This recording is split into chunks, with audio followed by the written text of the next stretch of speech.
Jangan lupa subscribe YouTube channel Metro TV News dan jangan lupa nyalakan notifikasinya.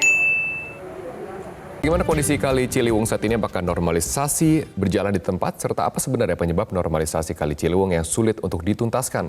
Akan langsung kami tanyakan kepada Kepala Balai Besar Wilayah Sungai Ciliwung Cisadane, Bambang Heri Mulyono, dan juga Wali Kota Bogor, Bima Arya, yang kemarin sempat menyusuri Kali Ciliwung. Selamat pagi Pak Bambang, selamat pagi Kang Bima.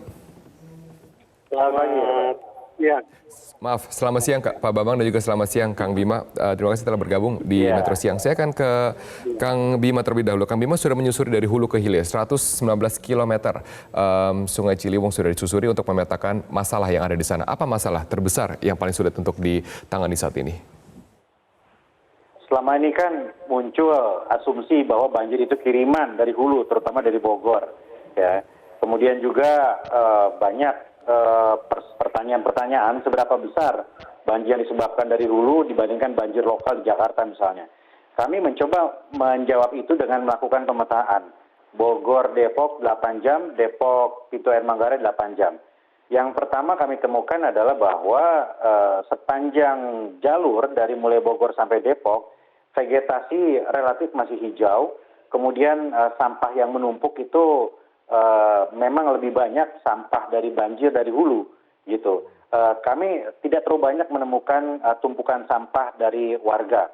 Namun dari Depok menuju ke Manggarai situasinya berbeda. Air menjadi lebih keruh, menjadi lebih coklat. Banyak kemudian limbah, ya, limbah pabrik tahu yang paling banyak itu. Kemudian limbah dari usaha-usaha warga. Dan yang sangat menonjol adalah banyak ditemukannya timbunan sampah dari warga. Jadi bukan saja sampah yang dari hulu, tetapi dari warga. Jadi kesimpulan kami betul ini mengkonfirmasi bahwa memang nggak bisa kalau kita sendiri-sendiri. Kota Bogor sendiri nggak bisa, Jakarta sendiri juga nggak bisa. Dan yang sangat menjadi PR adalah gerakan ini juga memerlukan intervensi infrastruktur yang masif gitu. Nggak mungkin kita melarang warga untuk membuang sampah ketika infrastruktur tidak kita bangun. Nggak mungkin juga kita melarang warga untuk BAB, untuk BAK misalnya, untuk menggunakan air sebagai sarana untuk sehari-hari ketika kita tidak membangun ipal komunal dan lain-lain gitu. Jadi pertama menurut saya ini muara intinya adalah komitmen dari pemangku kebijakan untuk membangun infrastruktur. Yang kedua ya saya kira memang harus didorong juga dari pusat ya karena selama ini ada persoalan terkait dengan kewenangan. Ketika kita ingin beberapa titik diintervensi, tetapi ada proses yang cukup panjang dari pusat, utamanya dari Balai Besar misalnya Pak Bambang. Gitu kira-kira secara umum, Robert. Betul, Kang Bima, bisakah saya simpulkan bahwa masalah terbesar sebenarnya bukan berasal dari Kota Bogor, tapi masalah terbesar berada di aliran air dari Depok ke Manggarai, dan juga masalah perilaku lingkungan masyarakat di wilayah yang menjadi masalah ini?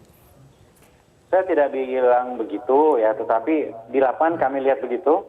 Ya artinya ada titik-titik yang lebih memerlukan intervensi kebijakan, membangun infrastruktur dan membangun edukasi warga yang lebih kuat lagi, gitu. Karena sangat mencolok lagi, gitu. Di situ mungkin juga karena ini kepadatan penduduk yang lebih begitu ya, density, ya populasinya lebih tinggi, mungkin seperti itu. Baik, Kang Bima, saya akan langsung konfirmasi ke Pak Bambang. Pak Bambang, melihat hasil temuan dari Wali Kota Bogor saat ini, apa yang akan segera dilaksanakan untuk menghadapi masalah itu? Baik, Pak Robert. Saya sepakat dengan Pak Wali Kota bahwa banjir itu bukan kiriman ya. Itu secara alamiah. Secara alamiah dia mengalir dari hulu ke hilir. Ya, sehingga kalau dikatakan kiriman memang bukan dikirim, itu jalan sendiri.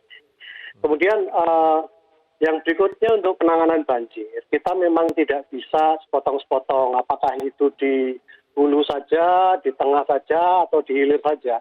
Kita dalam menangani banjir itu harus komprehensif, mulai dari hulu sampai hilir. Ya.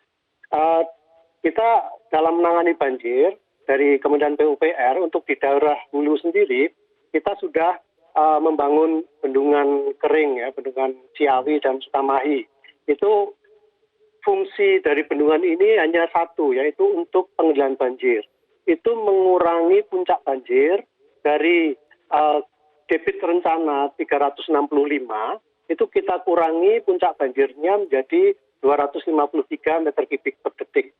Kemudian di punya pintu air Manggarai, ini kami juga merencanakan akan kita buat sudetan dari Kali Ciliwung ke banjir Kanal Timur.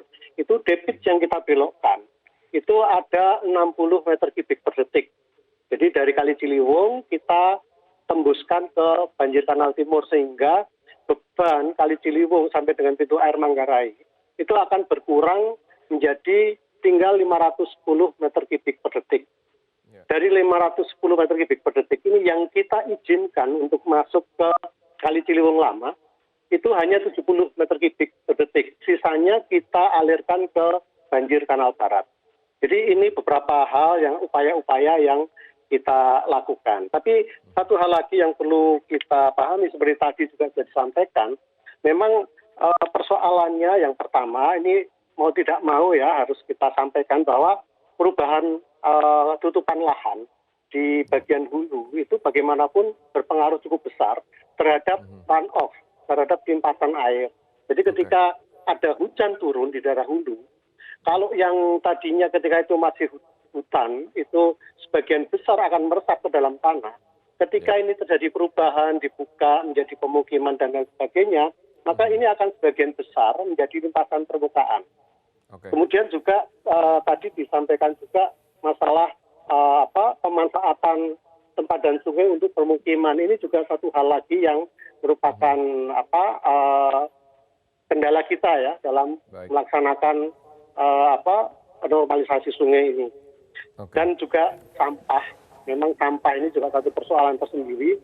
Saya tidak ingin mengatakan sampah dari mana, tapi yang jelas sampah yang masuk ke dalam sungai itu akan menghambat aliran sungai dan ini akan menimbulkan luapan, ya, akan menimbulkan banjir di sekelilingnya.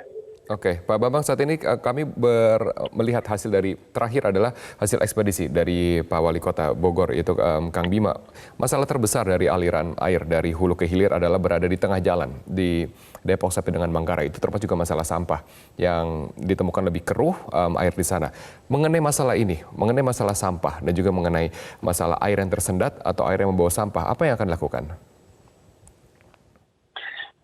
Jadi kalau terkait sungainya sendiri, karena perlu kami sampaikan bahwa kewenangan dari Kementerian PUPR itu berada di sempadan sungai.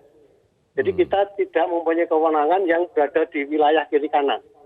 Nah, sampah ini kan kita tahu bahwa ini berasal dari kawasan di kiri kanannya sungai ya, di permukiman, di kawasan permukiman warga. Nah, tentunya institusi yang berwenang untuk menahan sampah itu jangan sampai masuk ke sungai, itu tentunya kami sangat mengharapkan juga peran sertanya dalam menahan sampah jangan sampai masuk ke dalam sungai. Sedangkan yang tugas kami itu terkait dengan sempadan sungai untuk Kali Ciliwung antara Simatupang sampai pintu air Manggarai itu sepanjang sungainya sepanjang 19 kilo, Pak Robert. Tetapi tanggul yang kita bangun adalah 33 kilo dan saat ini sudah kita bangun 16 kilo. Sisa 17 kilo. Ini kendalanya adalah lahan. Betul. Baik, Kang Bima, banyak sekali pihak yang mempunyai keterlibatan di sini, selain juga pemerintah pusat, balai besar, dan juga pemerintah daerah. Apa yang kemudian dapat dilakukan dari koordinasi kepala daerah? Karena saya baca juga Anda akan berkoordinasi dengan wilayah-wilayah lain untuk menyelesaikan masalah banjir yang kerap terjadi. Kang Bima. Ikhtiar kita dua hal ya. Pertama, membuat air itu seminim mungkin mengalir ke Jakarta. Jadi dibuat semaksimal mungkin menyerap gitu. Itu pertama. Kemudian kedua, menahan sebanyak mungkin supaya sampah nggak mengalir ke hilir gitu. Nah, strateginya adalah dua hal juga. Pertama adalah intervensi fisik secara makro, membuat waduk misalnya, membuat kanal dan lain-lain, ini makro. Tapi yang saya kira sangat strategis adalah strategi mikro secara masif. Apa itu? Membuat titik-titik sumur resapan misalnya, memaksimalkan pembangunan IPAL komunal, TPS, pengelolaan sampah, ya supaya sampah itu ditahan nggak ke sungai, supaya limbah itu ditahan nggak ke sungai, kemudian supaya air itu sebanyak mungkin menyerap ke bawah.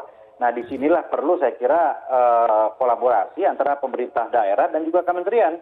Karena kita juga perlu dibantu ini, saya kira Kabupaten Bogor, Kota Bogor, Depok gitu ya, wilayah-wilayah di Jakarta untuk dibangunkan infrastruktur tadi.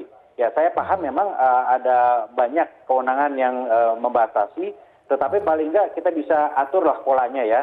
Artinya Kementerian PUPR ya bisa membagi ya antara untuk sepadan sungainya supaya turap tidak longsornya dan lain-lain begitu. Dan kedua juga untuk membangun infrastruktur seperti IPAL komunal dan juga sistem pengelolaan sampah begitu.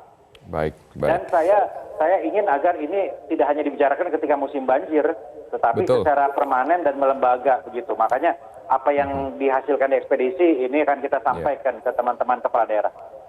Betul. Jangan sampai tahun depan kita membahas hal yang sama, Kang Bima, dan ini sudah berulang setiap tahunnya dengan permasalahan yang tidak pernah selesai. Terima kasih Wali Kota Bogor, Bima Arya, dan juga Kepala Balai Besar Wilayah Sungai Ciliwung, Cisadane, Bambang Heri Mulyono. Terima kasih Pak Bambang, Kang Bima telah bergabung bersama dengan saya.